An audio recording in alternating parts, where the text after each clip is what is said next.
Salut les petits ninjas intrépides, ici Lady Bibi, votre QG pour tout ce qui concerne les shinobi, les jutsu et bien sûr les ramen. Aujourd'hui on met notre bonnet et on ajuste nos petits sandales ninja et on va décortiquer aujourd'hui les inspirations qui ont contribué à la folie créative de Naruto. Masashi Kishimoto a dû fouiller plus profondément que les sagas provisions de Kakashi pour nous pondre cette saga ninja épique. On va dénouer les bandages des mystères qui entourent les inspirations derrière cette série qui a rendu même cool le port de bandeau frontal. Alors préparez-vous à en prendre plus sur les origines secrètes de vos ninjas préférés. N'oubliez pas de t'abonner, de liker et d'activer la cloche notification et aussi de mettre dans le commentaire quel jutsu qui vous a les plus surpris.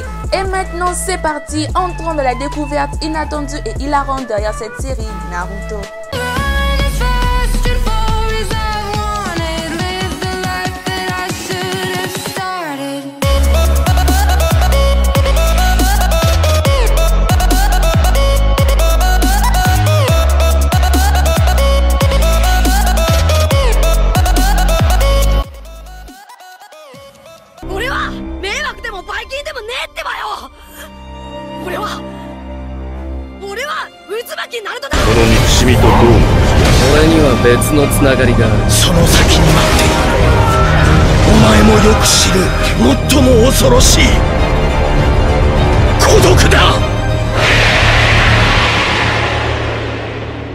Aujourd'hui, on va dévoiler les inspirations de Naruto parce que soyons honnêtes, même les ninjas ont besoin d'un peu d'inspiration de temps en temps.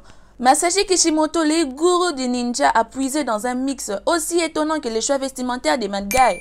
Les mythes et inspirations de Naruto sont divers et proviennent de différentes sources, notamment la mythologie japonaise, les contes traditionnels, d'autres œuvres de fiction, ainsi que les expériences personnelles de Masashi Kishimoto, les créateurs de la série. Tout d'abord, commençons par Kyuubi. Animal fantastique, le renard à 9 queues trouve son origine de la mythologie coréenne où il est appelé Gumiho qui signifie 9 queues. Et comme un démon bien connu de fans de ninja, le renard à 9 queues est un être maléfique, rusé et manipulateur. Les Gumiho peuvent prendre n'importe quelle apparence. Mais il préfère néanmoins se transformer en femme pour pouvoir plus séduire facilement les hommes. Une technique qui lui permet de facilement dévorer les organes, une nourriture indispensable à leur survie. Il est également présent dans la mythologie chinoise où il est appelé Jiuweihu. Et bien sûr dans la mythologie japonaise où son rôle est légèrement différent. Dans les folklores japonais, le renard est très présent, mais contrairement aux autres pays, notamment la Chine ou la Corée, ici le renard il est bienveillant. Il porte même un nom, Kitsune, qui veut littéralement dire esprit renard. Contrairement au démon à 9 queues, le Kitsune est un yokai souvent considéré comme le messager de la déesse shintoïste Inari. Mais il peut aussi être un esprit terrestre qui joue de mauvais tours aux hommes. Qu'ils soient au service des dieux ou de plus farceurs, ces esprits renards sont souvent avant tout des êtres sages. Les nombres de queues qu'un Kitsune possède déterminent d'ailleurs sa puissance, son niveau de sagesse, mais aussi son âge, car une nouvelle queue pousse tous les 100 ans. Mais si on suit cette logique, ça veut dire que Kyuubi, il a 900 ans? À 900 ans, Kyuubi est tellement sage qu'il a arrêté de dire que faire et a commencé à se dire que faire. On peut aussi dire que l'effet que Naruto se transforme en femme avec sa technique de sexy no jutsu s'inspire de la légende des Kitsune qui se transforment en femme pour attirer les hommes et les dévorer. Saviez-vous que les ninjas emblématiques comme Asuma Sarutobi, Hiruzen Sarutobi, Konohamaru et les noms de famille Sasuke Sarutobi ont des liens avec des ninjas fictifs apparus dans les contes pour enfants pendant l'ère Meiji? Ces personnages sont peut-être inspirés des ninjas réels. Les noms Sarutobi est formé des ninjas Saru qui veut dire singe et Tobi qui se traduit par bon et peut se traduire par un singe bondissant. Des œuvres le présentent comme un orphelin élevé par des singes, d'où ses compétences physiques. Sasuke est un membre ou le chef des 10 braves de Sanada, un groupe de ninjas combattant pour le seigneur Sanada Yukimura à la bataille du château d'Osaka pendant les dernières années de l'ère Sengoku. Il est le plus connu et le plus populaire d'entre eux et il est en rivalité avec un autre membre, Kirigakure Saizo. Dans une autre version, Sasuke infiltra la forteresse de Tokugawa Ieyasu et s'étant coincé les pieds dans un piège, il se tua pour éviter d'être capturé.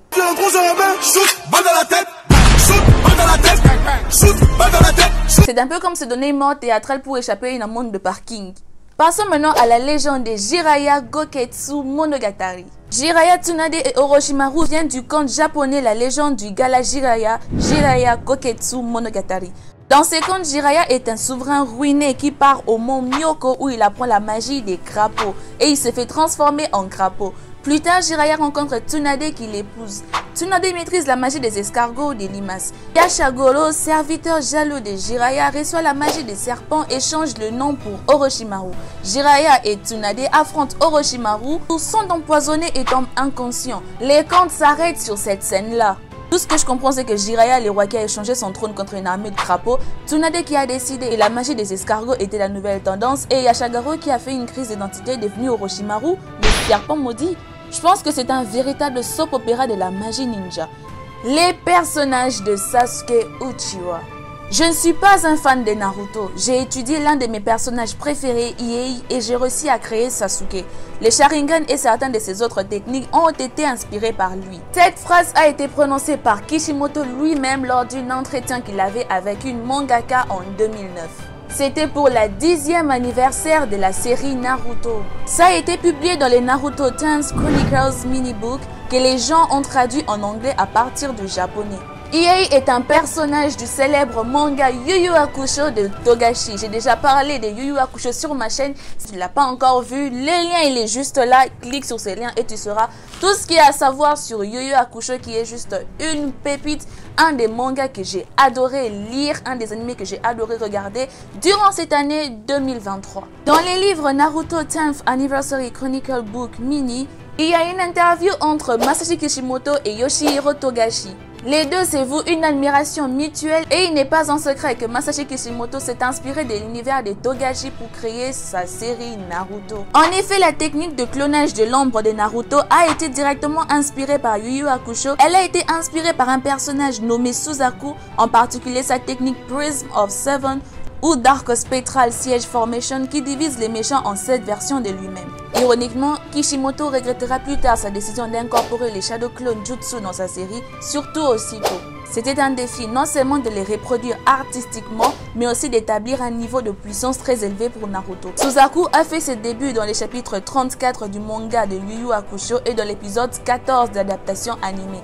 Bien que ce soit encore tôt dans la série, il se divise qu'en total de 7 versions de lui-même qu'il peut utiliser pour augmenter ses techniques et se soigner. En revanche, dès les tout premiers épisodes de Naruto, les héros éponymes volent non seulement les parchemins interdits, mais démontrent également sa maîtrise précoce de sa technique dans un combat actif. Ce qui a eu pour effet de ruiner totalement ce qu'il avait dans sa tête. C'est la fin de cette vidéo, j'espère qu'elle vous aura plu. N'hésite pas à me le faire savoir dans le commentaire, j'ai hâte de te lire. Abonne-toi, like si ce n'est pas encore fait. Et on se retrouve très prochainement pour une nouvelle vidéo. Sayonara les amis, bye bye.